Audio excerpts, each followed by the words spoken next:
जीवन किससे मिला? पुराने हमारे कर्मों के द्वारा, उनको भोगने के लिए चाहे अच्छे कर्म चाहे बुरे कर्म, ये जीवन मिला। अब इस जीवन को कैसे जिया जाए, एक तो ये तरीका, तो वो हमारा क्या है? सनातन धर्म। सनातन धर्म में सब मुझे जाकर बोलना पड़ता है। और साथ में प्रदीप जी ने उन्होंने भी पूछा कि धर्म का स्वरूप क्या है। तो जब हम भगवान से अलग हो, भगवान क्या है? एक, परमात्मा एक, वो जब अवतार नहीं लेते या साकार रूप में नहीं आते हैं, तब क्या कराते हैं? उसको निर्गुण निराकार है, उनका हम अनुभव करते हैं। तो वो अनुभव से परमात्मा मिलता है। जैसे सूर्य बहुत दूर है, हम यहाँ अंदर भी बैठे हैं, हमें सूरज भी दिखाई दे रहा है, लेकिन उसकी गर्मी हमें प्राप्त होती है अनुभव। ऐसे जो परमात्मा है उसको निर्गुण निराकार कहते हैं, ऊर्जा कहते हैं, नूर कहते हैं, प्रकाश कहते हैं। लेकिन क्या है? वो चेतन है। वेद में हमारे उपनिषद में कहा गया है कि वो परमात्मा बिना आंखों के देखता है, बिना कानों के सुनता है, बिना पैरों के चलता है। क्यों? कैसे? ये प्रश्न होता है कि परमात्मा कैसे चलता है बिना हाथों से, बिना पैरों से?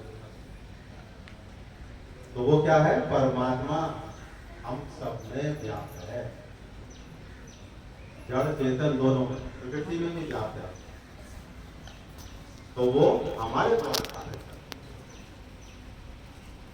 अब जैसे हम परमात्मा से अलग हैं, हमारे अंदर बहुत सारी बुराइयां हैं, काम, क्रोध, लोभ, मोह, रजोगुण, तमोगुण, सतोगुण, ये तीन गुण भी हैं।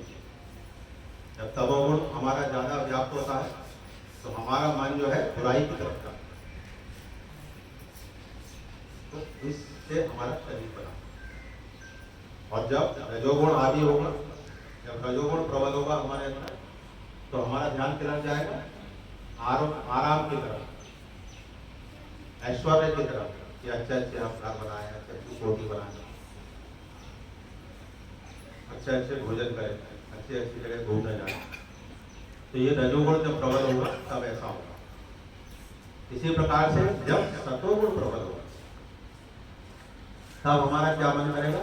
कि हम भगवान की पूजा करें, भगवान के दर्शन करें, तीर्थ यात्रा करें, सदगुरु के पास जाएं। तो आज जो तुम लोगों में दीक्षा की भावना है कि हम सदगुरु की तरफ करें, तो ये क्या है? सतोगुण सीख रहेगा। कि सतोगुण आदि होगा तब तुम्हारा मन करा कि हमें भी 5% चाहिए। तो अभी जैसे मैं पहले कह रहा था कि सबसे बड़ा लाभ है कि हमें कोई सदगुरु मिल जाए। क्यों?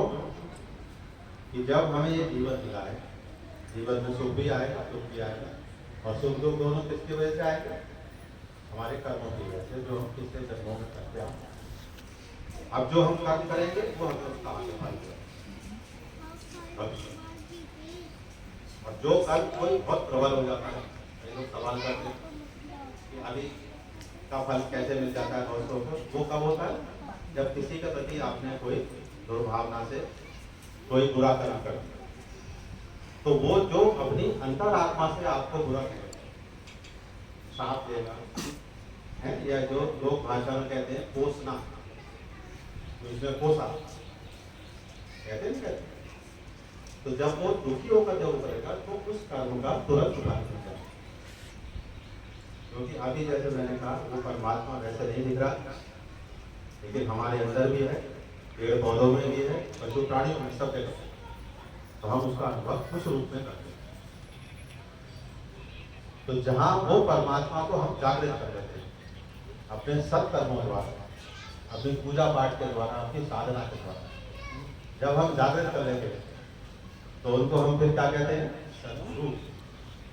तो सदगुरु के अंदर वो प्रकट स्वरूप है, क्योंकि सदगुरु भी किसकी वाणी बता रहे हैं? उसी परमात्मा। इसलिए कहा गया है कि परमात्मा और सदगुरु में भेद नहीं है, क्योंकि वो अपनी बात नहीं बता रहे, वो परमात्मा की बात बता रहे हैं। और उसी बात से तुम्हारा लाभ हो।